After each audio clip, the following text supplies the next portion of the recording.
Welcome back. We will now resume the committee's public hearings for the inquiry into the Victoria Planning Provisions Amendment VC257, VC267 and VC274, and we welcome Professor Andrew Butt from RMIT. Just a little bit of the preliminaries.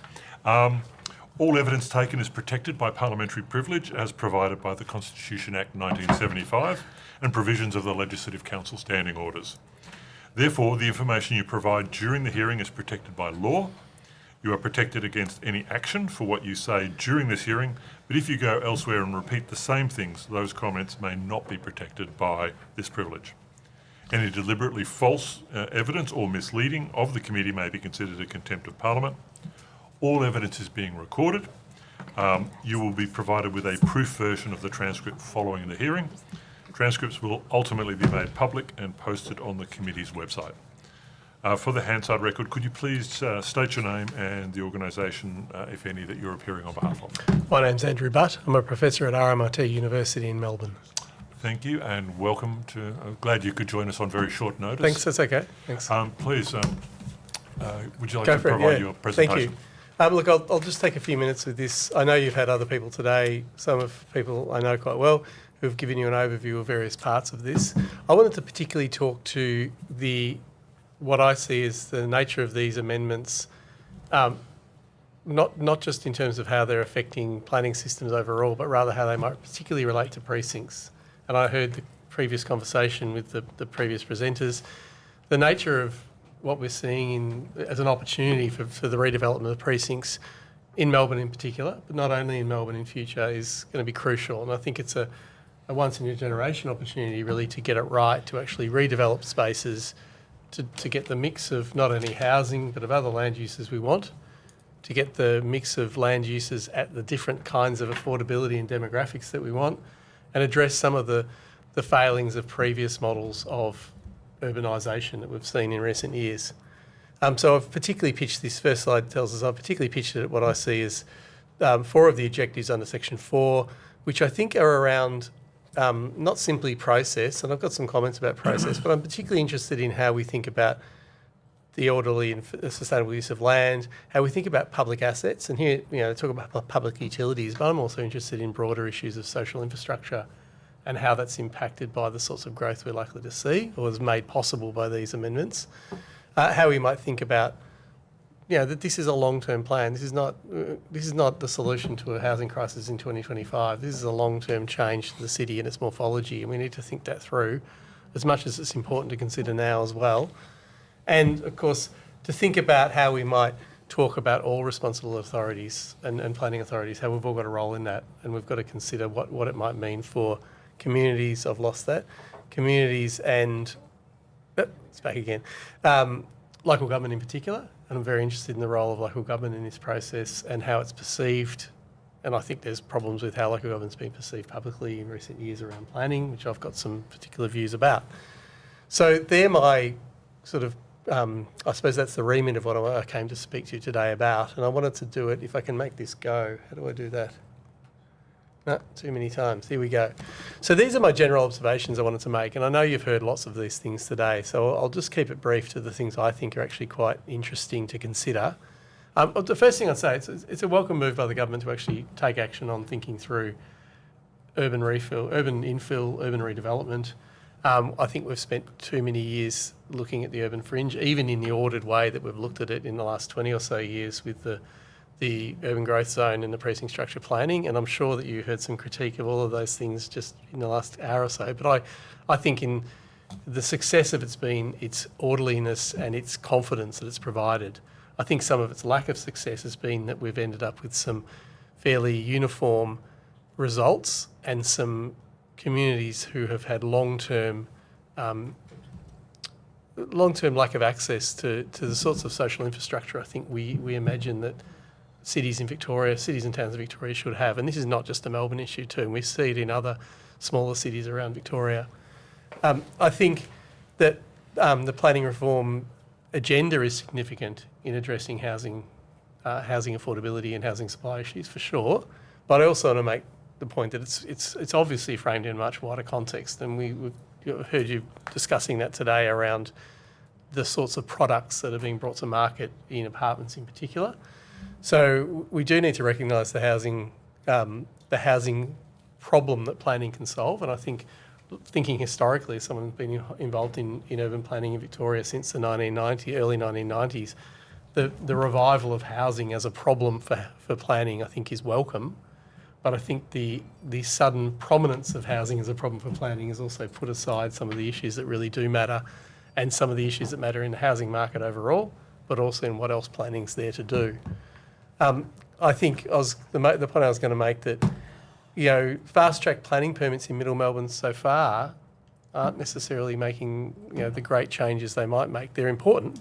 They're an important factor, but I don't think we should put too much weight on them, and I think we shouldn't put them ahead of a lot of other things we should be considering for what planning might do. They're not achieving what we're seeing as desirable medium and high density development. And we've seen that. We're seeing a mismatch in the market between what's being built and what people want. That's a price point mismatch and a form mismatch in lots of places. Not everywhere by any means, but in lots of places there is that mismatch apparent. I think I just missed what that fourth dot point was going to be. My apologies. I did this morning.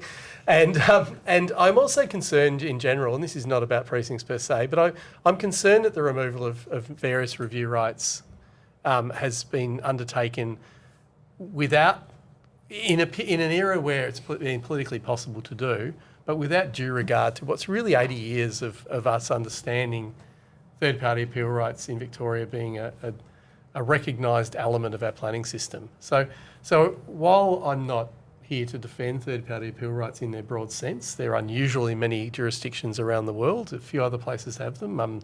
I was a planner in the Republic of Ireland where, in fact, we had them as well, but they're a very unusual situation. I'm not here to defend them wholly, but I'm interested in the fact that what was once deemed normal can be deemed aberrant and unacceptable in a very rapid manner without the sort of public discourse I would imagine we should be having. And that's something I do want to hold as being an important consideration. And I think it demonstrably goes to not only the precinct redevelopments and the areas around them, but to what we might see as a longer agenda for how we might remove those. We're seeing shifts in responsibility between local government and state government, which I don't think are necessarily all that well thought through in terms of resource capacity, contextual decision making. And I know we can sit in Melbourne and sort of all dislike local government, but it's not actually the way it is everywhere. And I think that's a narrative which has been constructed and delivered and continued in ways that isn't necessarily reflective of what many people would think about that tier of government. But we also know there's huge constraints in capacity within that tier of government too, a tier of government I've worked in myself, not only in Victoria but in other places in the world. So likewise, the removal of the character considerations, neighbourhood character I mean here, which again, I found problematic as a tool, but the principle behind them I think is one which is worth due consideration and contextual consideration in different places. So the way it works wasn't great, but the principle behind it isn't one that you simply remove because of that, would be my general point of view. The extreme housing focus, if you like, I put that in brackets, but the extreme housing focus is fully understandable in the current political climate, but I think it creates great risks. It creates great risks to building communities, and building communities where people live and work and go to school and participate in social connection.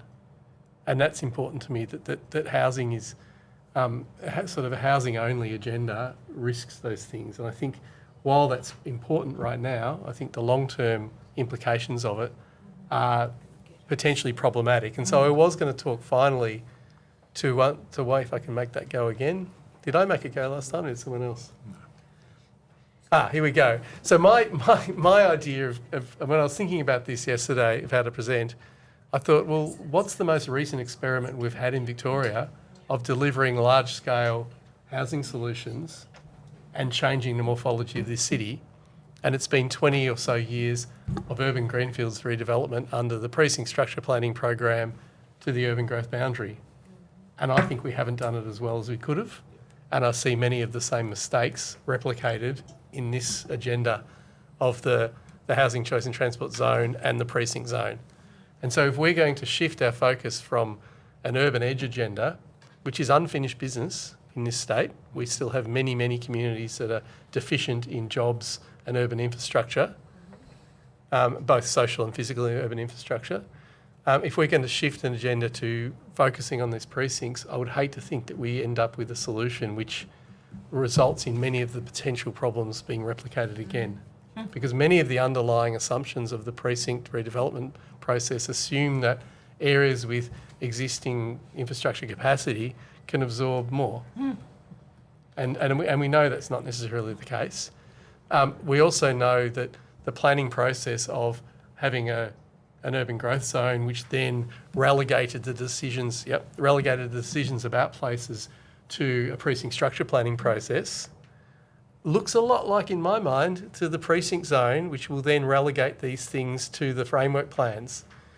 So with the development framework plans specified in 3710, where's the part that says you have to have warrants for infrastructure, that staged infrastructure and housing provision are not just something you may build into the process, but are absolutely fundamental?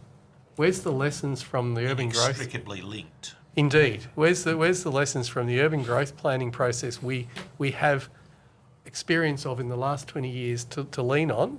And it's got its merits as an ordered process compared to what came before it over the 60s, 70s and 80s. But where's the lessons from it that we can apply to this? And I don't see them. I don't see those lessons coming in here and saying, we know now that we should provide infrastructure in a timely and orderly manner. We know that it's crucial that we don't leave a paddock sitting there for years ready to be a school and never get built. And in fact, we should never allow that development to occur without that. And whether that's infrastructure provided by the private sector, infrastructure provided through the contribution systems, or infrastructure out of general revenue, there has to be that warrant in there, and it has to be absolutely contained within the instrument, the planning scheme, not relegated to a future framework plan and then consequent application of it. So that's my comment. Excellent. So I make it in time? Very well done. Thank you so much. All right, well, the committee will be going again on 5-minute slots, so I'll kick off. Thank you very much for that presentation, very thoughtful. I've got a sort of a bugbear about precincts, I suppose, or particularly neighbourhoods and small areas, and I guess I'm looking at Docklands and feeling really underimpressed.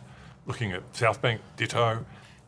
In my own area, the Joseph Road precinct near Footscray. I don't know if you've seen it, but it's terrible. It's on the river.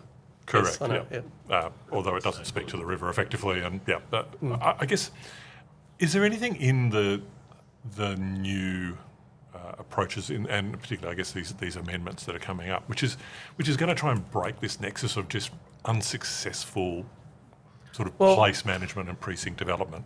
I mean, I think I would argue that, for example, examples like Docklands, the potential for development that met community expectations has been lost along the way because of things like deficiencies in infrastructure. There's a school that's only been built there and it's already leasing shops next door because it's bursting at the seams, and it's on the busiest road with the most traffic fumes of any site you could choose there. I think that's problematic in a lot of ways, but I think we know how to build good neighbourhoods. We know how to do it. We know what works well, and in fact, I'd argue that there's a number of suburban greenfields developments that have the potential to do that well. Some of them are deficient in infrastructure. I'd point to an example like Mambaran in Wyndham. A great example of a precinct structure plan development where its liveliness, livability, if you like, and its connections to place are utterly reliant on a railway station, which is a dot on a map, yet doesn't exist in real life. So I think I would argue that we know how to do it. I think the precinct planning process has the potential to do it well, but my argument is that relegating that thinking only to the framework planning process and not mandating particular elements of it within the planning scheme, within the zone or other instruments, leaves that decision till later, and the staggered decision making that leaves elements of that infrastructure provision till later risks a generation of people not having access to their services a lot of evidence that we've done in our own research centre around particularly urban greenfields areas is, the late provision of public transport means people just don't ever use it even when it comes. The late provision of schools means people have already made choices of travelling every day. So sometimes it's not about whether or not we can point to flaws with all the examples you raised, and I could, but the fact that we know how to build them also comes with the fact that we know when to build them and when to sequence things. And I think we do know how to do that, but there's nothing in this framework that's been provided that would actually mandate those things. That would be decisions left to good developments versus bad developments. There's good developments and bad developments on the urban fringe, and there's good and bad infill developments in Melbourne for sure. Okay. So in that context, with the 3 planning scheme amendments that are the subject of the inquiry, what's your position with regard to advice to the committee as to the best way forward? I mean, should we be keeping them? Should we be seeking to amend them via partial disallowance, or is there another way forward? I would take the view that there's deficiencies in some of them that could be remedied by the inclusion of additional elements, particularly that element of requiring the linking between infrastructure and planning, infrastructure and housing. The promise of those things over time, for example, an Integrated Transport Act, which promised an integrated land use and transport plan, which never really came to fruition, except in small elements. Those notions of integrating these things is a missing point every time. And I think if it was legislated and provided for through the Act via the planning schemes, as not simply something to be dealt with later, in your may include list, but rather a fundamental part of how you went about these steps, then I think we'd see better success, I would hope. And I think we might think about, that's why I raised the issue of the greenfields, because what is the lesson of that? Where is the lessons of those developments over 15 to 20 years under the current regime been brought to the learnings about this, or are they just simply seen as too disparate? I don't believe they are. I believe from a systems point of view, they have very many similarities and there's lessons to be learnt. As to whether we should abandon them or amend them or whatever, I mean, I suppose I would, I'm going to leave that to you, but I think there's elements of the precinct and the now I'm going to mix my numbers up, the amendment which brings in the housing choice and transport zone, which are due for changes to mandate some elements of infrastructure provision.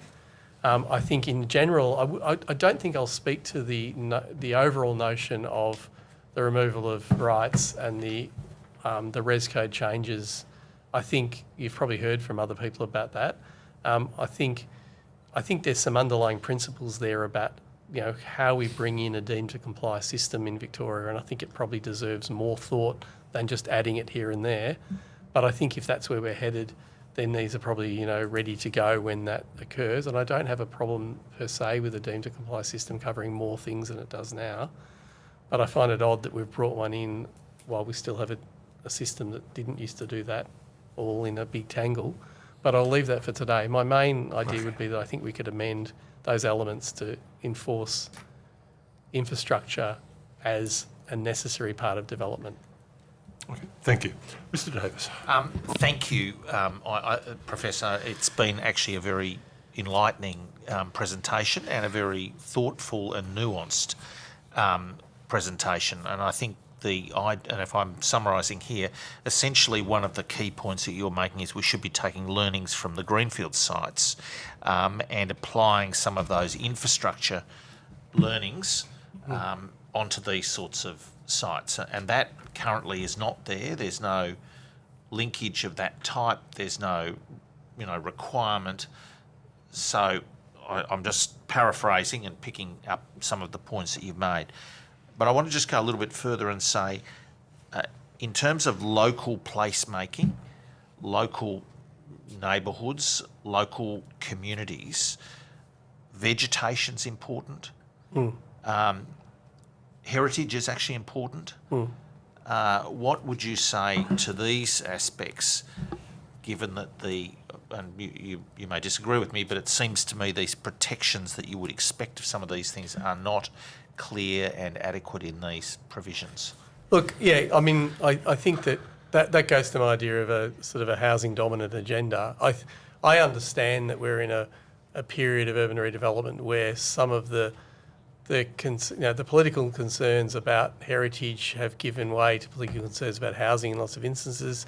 I think urban greening is fundamental, that we deal with some urban greening issues, particularly in a changing climate where we know that the loss of vegetation on private land in Melbourne, and particularly in certain areas of Melbourne, It's a catastrophe. is a catastrophe. But I'm concerned about some of the landscape, the unnuanced landscape requirements of the new sort of res code and general sort of requirements. I think, in my mind, they're part of what I would see as infrastructure in large part. I mean, I would talk about, in my mind, the idea of open space, healthy streets, if you like. Those things are all elements of that sort of social infrastructure, which we can see temptations for local councils to approve things which are beyond the scope of what was there in the precinct zone in order to just get those things. And we'll see that we've got the sort of value extraction components, and I'm probably using the wrong word now because I'm not looking at it, but the fact that those things, which should just be minimum, require some sort of negotiation seems a bit odd. Some sort of uplift or... But yeah, indeed. But we see, I mean, again, the lessons from Greenfields is that we've got some really good examples of how to do open space. Sometimes we've got over application of open space for urban areas in some of the urban greenfield sites, in my opinion. I think we've got lessons how to do those. Again, I suppose what you're asking is, should those things be simply left to the framework plan, or should we be including in the Sharpening scheme the linkage. some sharp linkages about what we expect? We know how to do accessible urban greenfields well. We know how to do accessible urban space, even in infill areas. I mean, designers could tell you how to do that well, whatever that might be. I would tend to think that we should, in fact, be clearer about the expectation of what livable neighbourhoods look like. And that might include things around neighbourhood character and architecture. And heritage. It may include things about open space and urban greening. It may include things about the preservation of nature in infill areas, which is quite possible to do. I don't think it should prescribe them. I think some of those are best left to the framework plan, but it should prescribe the fact that they're necessary, and they're necessary elements of physical and social infrastructure. So I'm going to be very quick because I'm conscious of time. Some of these areas the government has imposed or has put in place targets for dwelling approvals and numbers. So, and some of them are 90% greater than what is currently there. So, in one municipality, there's 70,000 dwellings now. They want to add another 60. And in Yarrandak, there's 200. So we also have a distribution problem across our state. So, but they want to add another 66,000 or 65,500 in 25 odd years or so. Now, how much in the way of open space, schools? Well, indeed, I haven't done the calculations, but I think we've got some fairly good metrics, and the Greenfields PSP guidelines give us those metrics. So I'd love to see those metrics for precincts that followed those same sorts of ideas and were somehow embedded in a clear way, which is what we expect, and the difference being what we expect before we develop next. Because what we've learned in the Greenfields is we can prescribe it, but that doesn't necessarily get built in follow. order. Yep. All right, Thank you. Mr. Batchelor. Thank you, Chair. Thank you, Professor Butt. Probably starting at that point where you sort of talk about the lessons from the Greenfield sites. You started the example of the planning that was built around a train station that never materialised. Do you think the activity centres and the 10 pilot sites that have essentially done it the other way, which is we've got the train stations and now we're going to try and build the houses around them, is a sensible way? Oh, absolutely. I mean, for whether it's looking at the recent metro, I walked past what my friend calls the pizza oven in a paddock at Arden Station the other day. But whether it's that sort of example or the SRL examples, sites where we've got underutilised things, whether it's Essendon North and I think they're great examples of how to do things well. Absolutely. I think the more nuanced thing is what other infrastructure comes with that. And other infrastructure isn't just physical stuff. It's not just the transport. It's not even just the school. It's about infrastructure that makes social connection work. Yeah. It's about infrastructure that means people can work locally. There can be two-way exchanges all day. Yeah. That's jobs. So absolutely, I think early infrastructure provision in those sites is a really good reason to choose them. And I don't have a problem with the idea and the criteria for choosing the sites that have been chosen. I just feel that we can see this will be an agenda that will get bigger and bigger and roll on and on. It may even go to the sort of, Division 2 of places that might not have as good a warrant for why they're chosen in future. There's nothing wrong with, in my mind, going out to more and more precincts, but we'll start to get to places where the legitimacy of it starts to look thinner, and we need to have a very good argument to say, how will we know when they're ready? Sure. We heard evidence earlier today that the concepts of activity zones and activity centres have been in the planning schemes in the planning provisions for a very long time. Right? 60, 70 years Yeah. at least, right? Yeah, right. So it's not a radically new concept, although some may suggest that they are. In going about that task of choosing new sites and the process from we'd like to do this concept to here's the planning scheme amendment, the gazettal of the planning scheme amendment to enact it. Or in fact, the framework plan that then gets placed. How as a long? schedule. How long do you think is a good amount of time to spend doing that development work, and how much?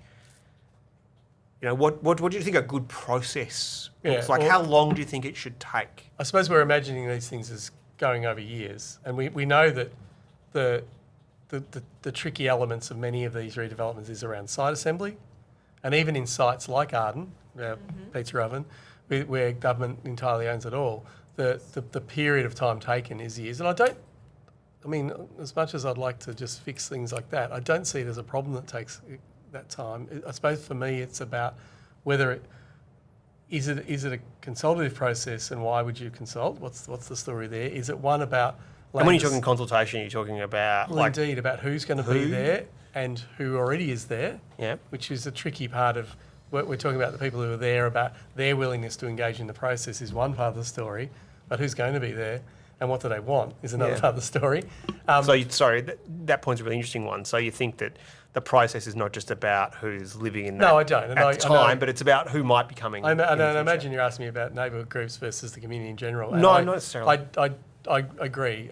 I think we've got to have a consensus across the community, and not feel too proprietarial over certain sites. I definitely think that, and I've been involved in lots of planning, local planning processes for a long time. I get why they're as they are, but they also can be frustrating, and I think there's got to be a broader ownership of some of those things. I think we need to think through the idea that we also need to ask people who are coming about what they want and how it will work, because that tells us things about what we should be sequencing, what sort of housing we should be looking for, what sort of mix we're looking for.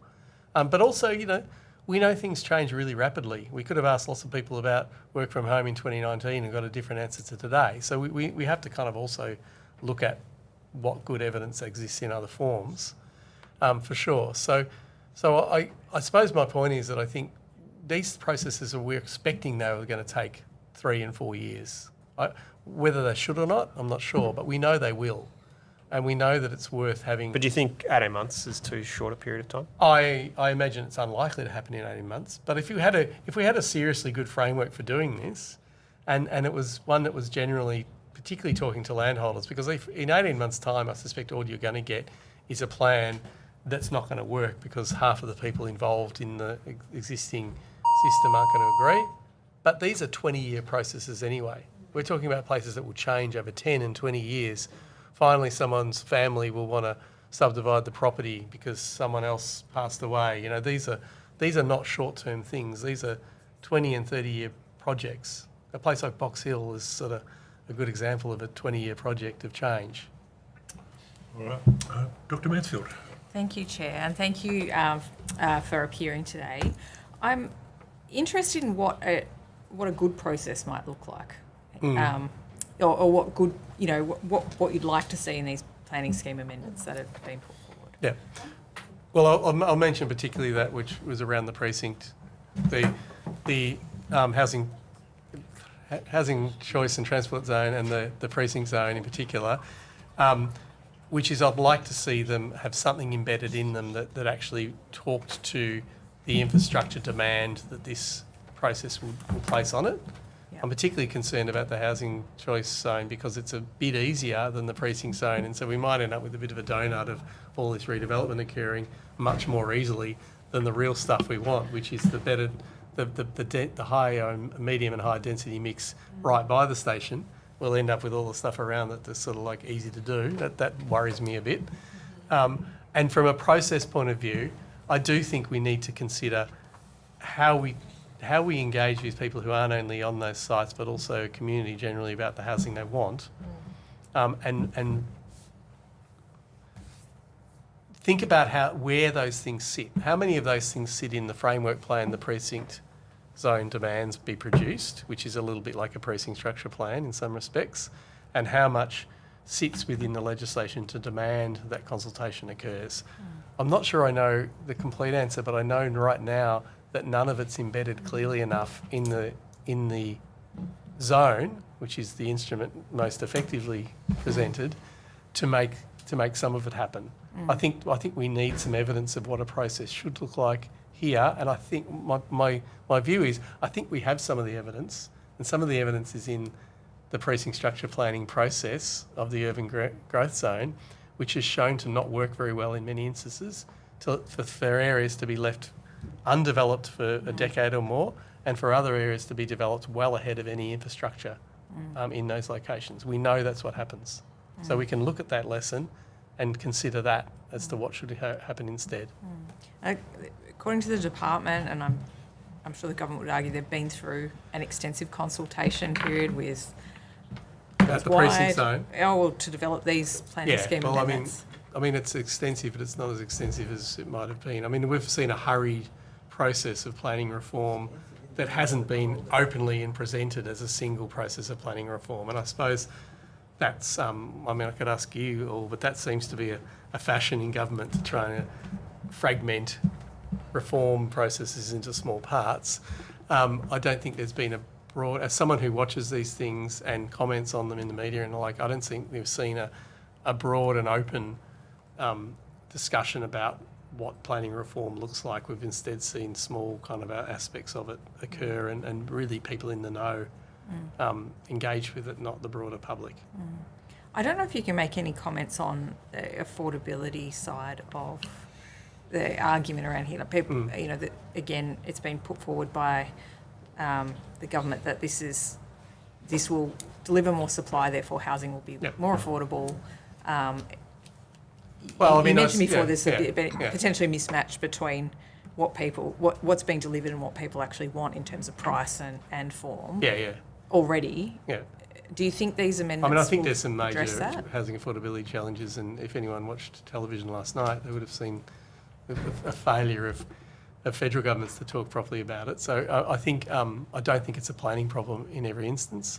I do think that it's a lost opportunity in this particular precinct redevelopment to only place housing affordability as an uplift opportunity from excessive development rather than to demand it entirely. And I'd say it was a lost opportunity to give up the social housing agenda of the previous Andrews government back in whenever it was this time, 2022, when Richard Wynne was still the minister. And I think that was an interesting and innovative proposal which was shot down, and I'm Are you referring saddened to the by levy? it. Sorry. Yes. Yes. I'm saddened by that process. I'm not sure it was the best one, but it was a logical thing to do in an era where we're just not spending enough money on social housing. We should just do that, right? So but the affordability issue here is I think we should be extracting more affordable housing from the uplift process of enabling these precincts to occur, and we're not. And this might be the perfect place to do that rather than a blanket process that seemed to be politically unacceptable. Yeah.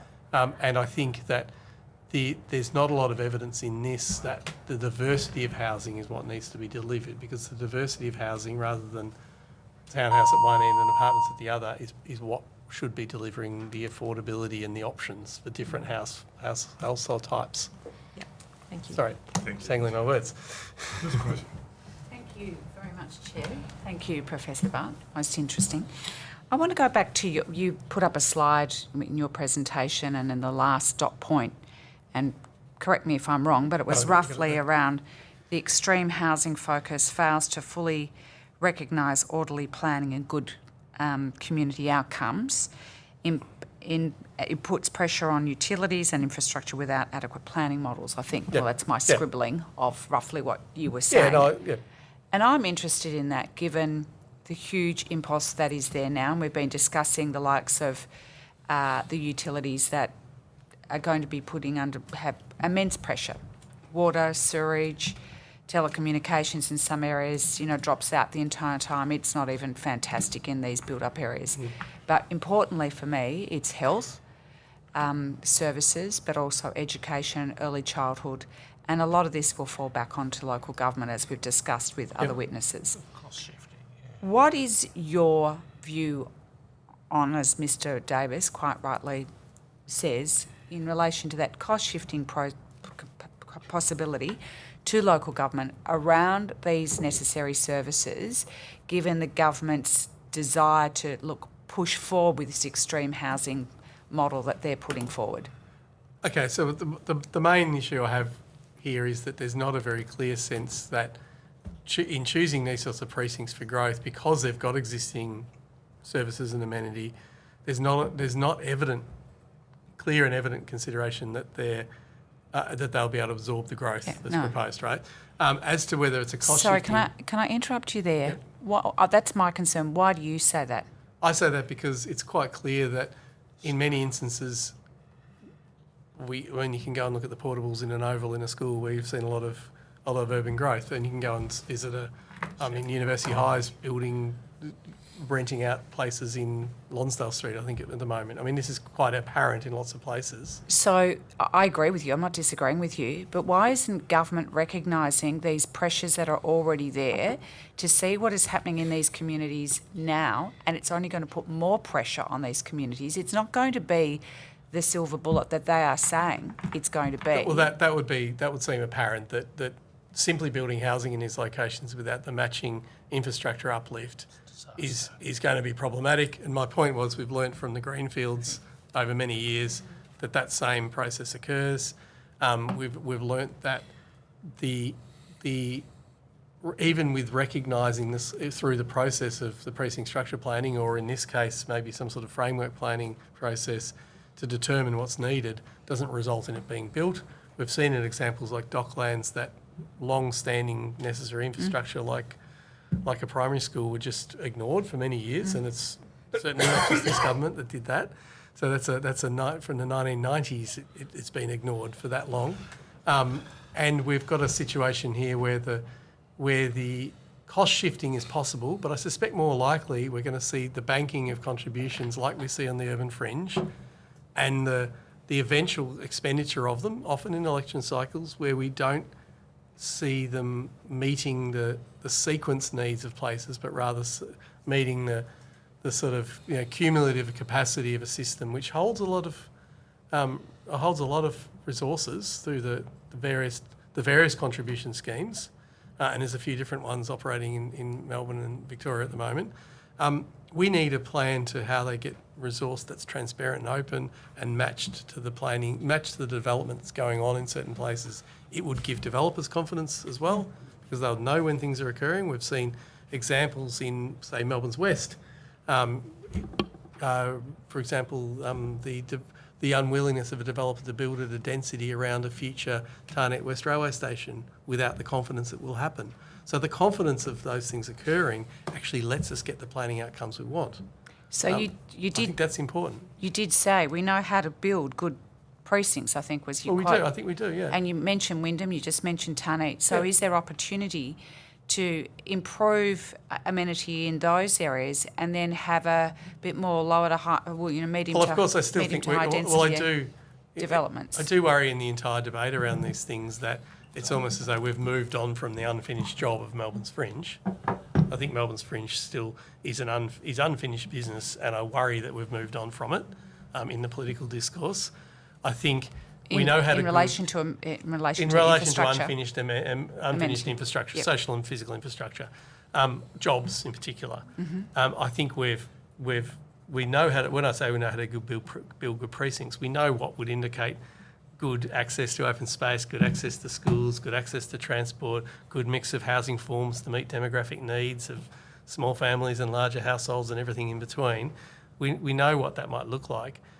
I don't have confidence that we're setting up a system where that will work, and certainly not work in a sequenced way that would give confidence that people would be using local facilities. Is that a have better them available. a better model to look at though for the future? I believe so. Yeah. Thank you. Yeah. Alrighty, thank you so much. And Mr.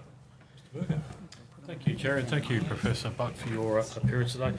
I'm interested to get some thoughts on the loss of agricultural land. And if I look at from where we're at 30 years ago, and I know by my own experiences in the particular area, from Epping up to Whittlesea and then across to Calcallo, where all that farming land's been lost, the effects that it's going to continue to have if we don't do something about it. And in terms of Werribee across to Lara, where if you lost all that farming land in through there, and we now know in some of the market gardens around the Werribee precinct. Werribee South for sure, and they're at risk, and there's issues about their access to water, and they're all very real issues. Yeah, so I'm thinking in terms of the amendments that we've got there. Aren't we just knocking ourselves around by trying to take them out?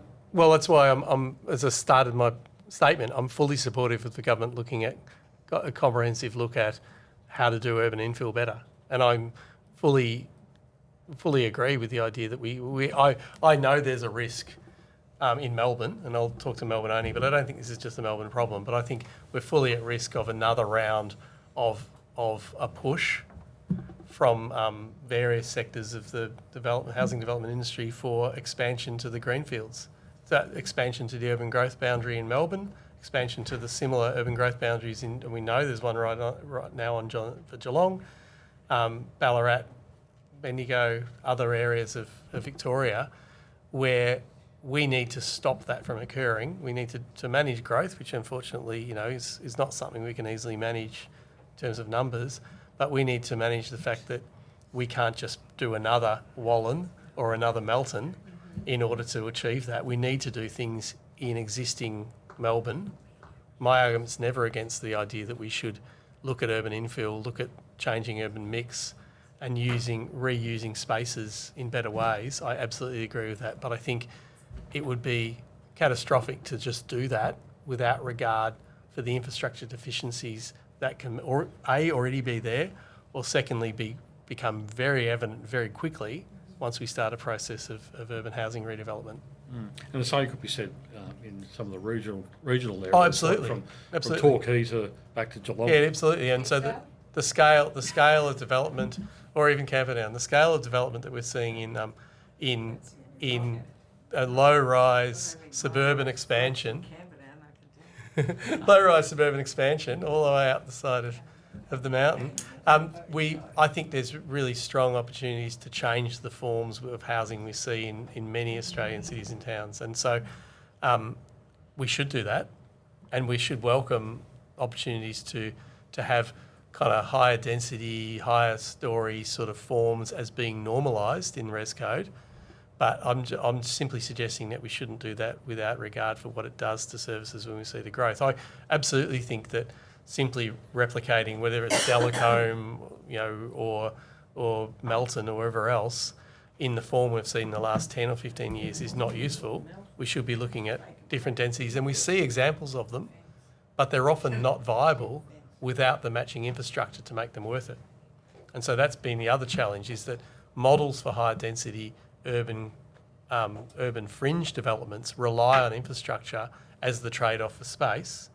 In these cases, we're going to have the infrastructure and people are going to be willing to buy that housing product, the higher density one, the 3-storey, smaller thing, but without the infrastructure, it's going to put immense pressure on those communities. So that's my argument. Okay. Thank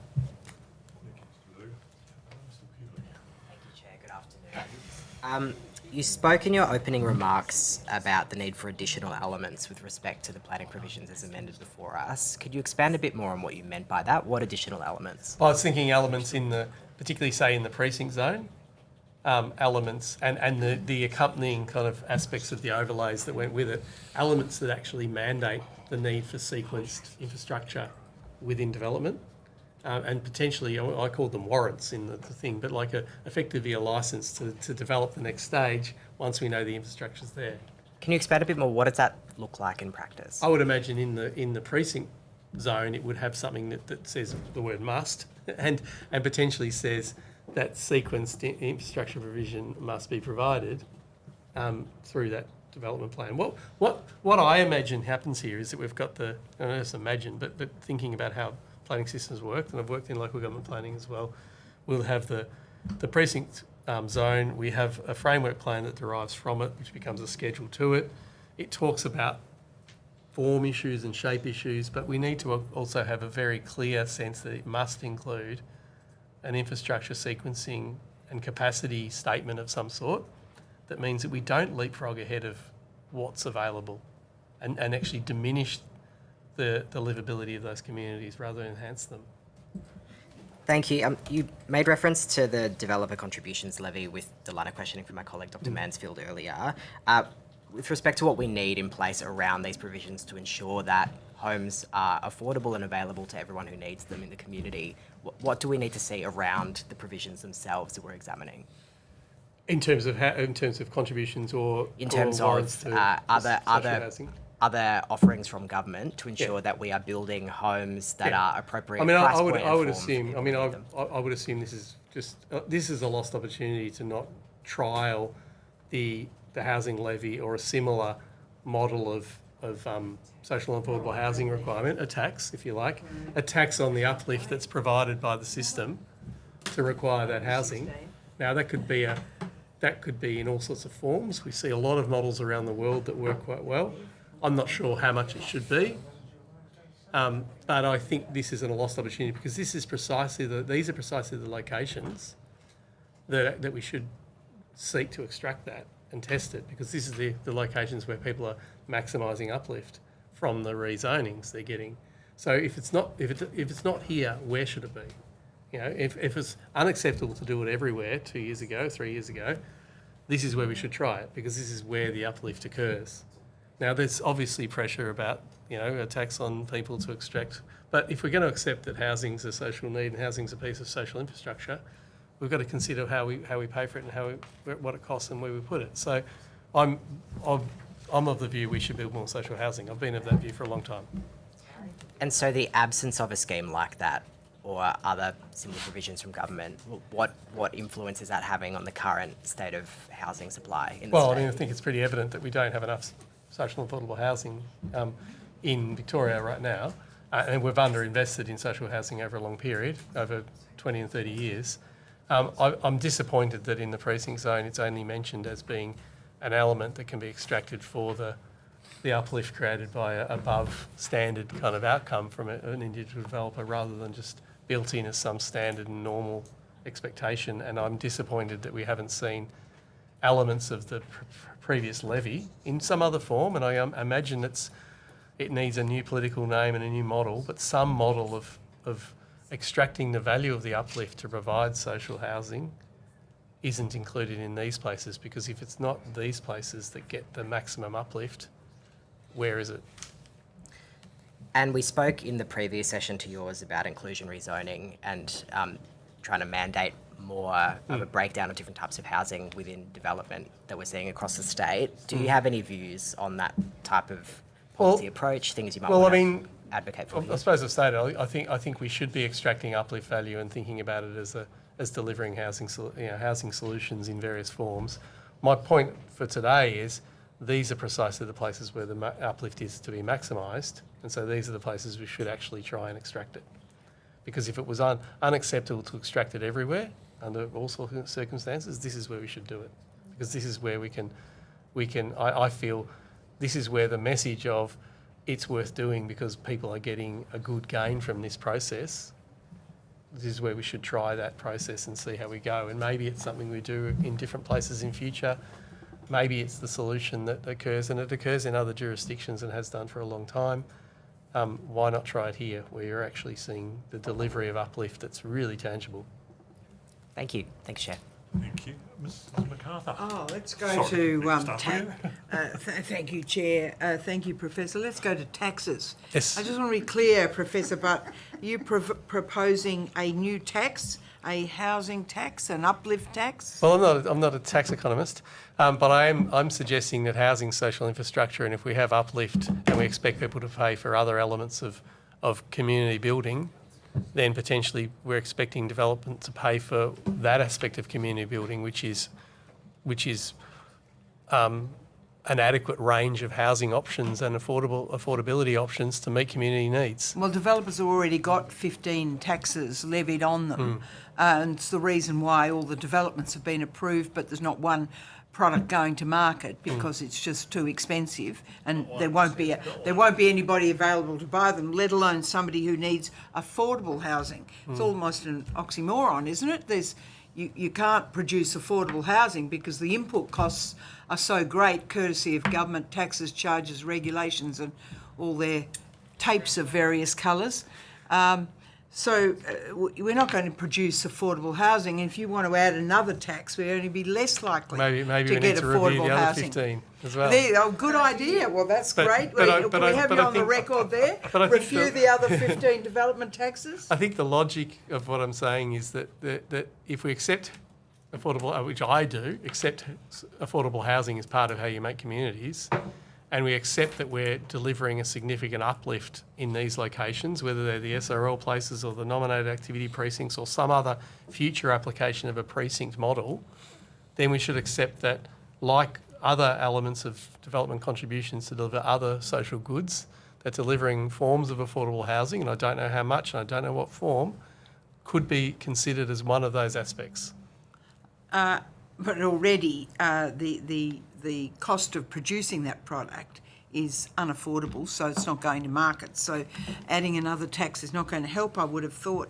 As I talk to local governments, they say they're at loss to understand how they're going to be able to afford the extra infrastructure that government is going to foist on them in a cost-shifting operation of monumental proportions, and they can't possibly go down that path. I worry about that too. Oh, good. Okay, so I worry about the implication, particularly of models that have the state government being a decision maker and local governments dealing with the consequences of small decisions without the sort of planning fees that they might have expected for it, even as a procedural point of view. And also, as an educator, worry about the shifts in skills and expertise between tiers without a kind of full understanding of and I'm not just thinking planners here, but of engineers and a whole range of other skills, extracting from one tier to the other. And I don't think it's been well thought through in the entire sort of planning reform agenda around that shifting of responsibilities. yeah,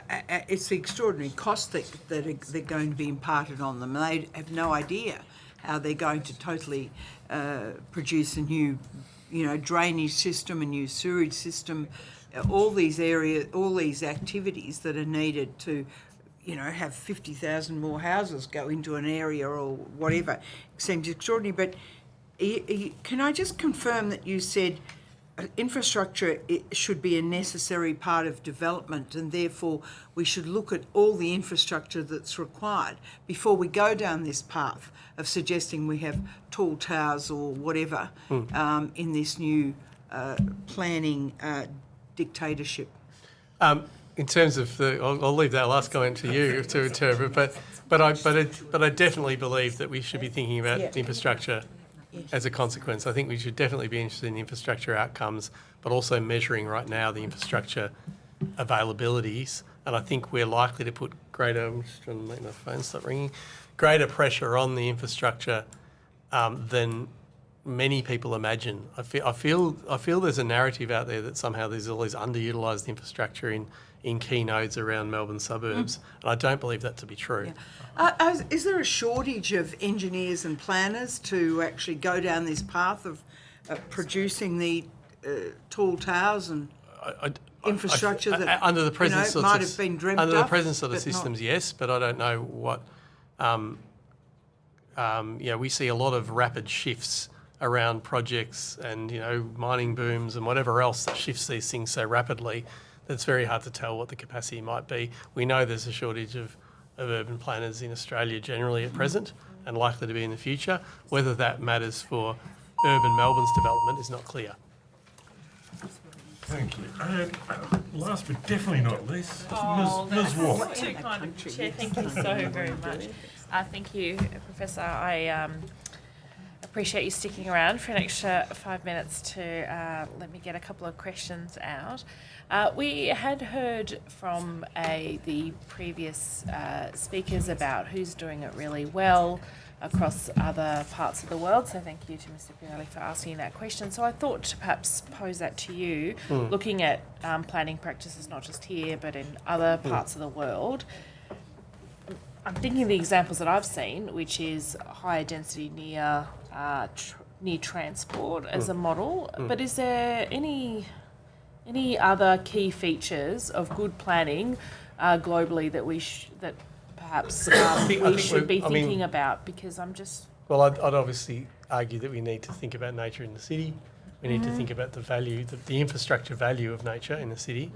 But is there anyone that's doing that really well? Well, I think we're seeing some redevelopments of some sort of blue-green kind of mixes in urban developments, even in places like Singapore, right? I know the climate's different. We see some different examples. Some of the underpinning features, of course, are, what's the underlying process by which redevelopment occurs, and are they gaining uplift? I'd argue that the sort of announcement of suburban rail loop locations and rules before you actually sort of sort the uplift is an error in not being able to, and we saw the same error in Fisherman's Bend 10 years ago, of the ability to actually extract the uplift you need to do the sorts of planning you want that would see in cities in, say, Northern Europe, where it's quite accepted that you'd extract that uplift and then maybe even take control of large amounts of public ownership in order to get the sorts of outcomes you wanted.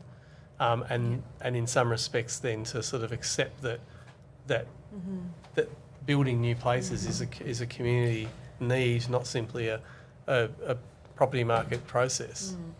Whereas I think to Singapore, and that's quite a highly dense nation, the examples where they might be competing with sort of the sprawl versus established suburbs debates, where should we be thinking to? Well, I mean, I think there's been some good developments in parts of London which are redeveloping older areas, and I'm thinking of somewhere like obviously there's the Olympic Park area in London I've been to not that long ago. There's some other suburban redevelopments around particular transport nodes on the new Elizabeth line, which I think have done quite a good job of getting the sorts of uplift worthy of the new stations. I think given the sorts of urban forms we have, we can probably get lessons still from parts of Western Europe where you still see sort of suburban sprawl occur and still concentrations of nodes of development that aren't just stacks of towers, but are rather moderate densities in significant areas of moderate densities that are well serviced. I'm fearful, in a broad sense, I'm fearful that things like the suburban rail loop in Melbourne, with its few railway stations proposed, are going to end up with static suburbia and a few tall towers rather than a broader morphological shift of the city. I think there's examples where we're seeing people recognising the need to redevelop and not just go outwards, as you pointed out. Yes. And places where people are recognising that doesn't need to be single-storey suburban houses or shiny towers. There's other things in between, and I think we've got to get those Such right. as townhouses and Maybe even taller than that. Maybe kind of, we can see them up the upfield line. 8, 10, 12-storey apartment complexes that are legible as housing, that are legible as the features we want, verandas, access, all those sorts of things, that aren't necessarily 20 and 30-storey purple glass things, and equally aren't just single-storey. And I think we can see many cities around the world that do that really well, have historically done it, and are still doing it well. I appreciate that. And I think to Plan for Victoria, where we're looking at recalibrating those efforts around the 70-30 target.